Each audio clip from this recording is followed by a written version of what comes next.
भयो त सिरिज भयो भयो हामी डन डन भयो अब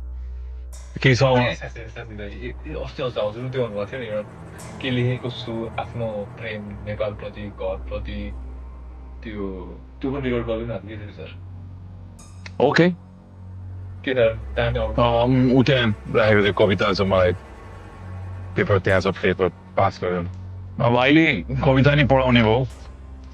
तर यो मेरो लागि नयाँ चिज होइन म सानोदेखि नै साह्रै मलाई कविताहरू मन पर्थ्यो र अस्ति भाइले चाहिँ यो भिडियोमा काम गरौँ र अलिकति लेखनमा काम गर्नु दाइ भनेर मलाई होमवर्क दिएर पठाएको थियो र त्यो लेख्ने सिलसिलामा चाहिँ मेरो पहिलो चरणको भावना चाहिँ काव्यात्मक तरिकाले निक्लियो भन्न खोजेका कुरा जुन अहिले तपाईँहरूसँग बसेर सेयर गरेँ त्यसको फर्स्ट आउटलेट चाहिँ एउटा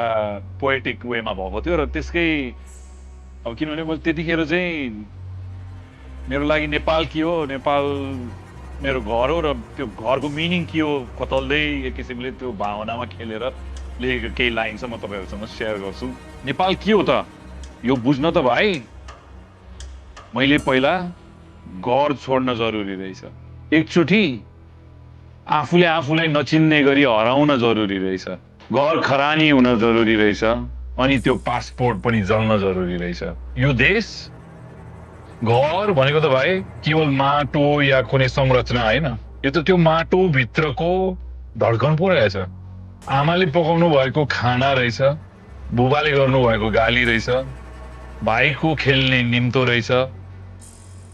बहिनीको सपना रहेछ दिदीले गाएको गीत रहेछ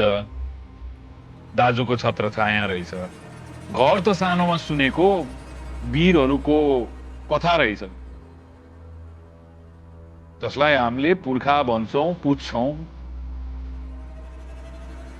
यो भूमि नेपाल त बुद्धको आँखा रहेछ पशुपतिनाथको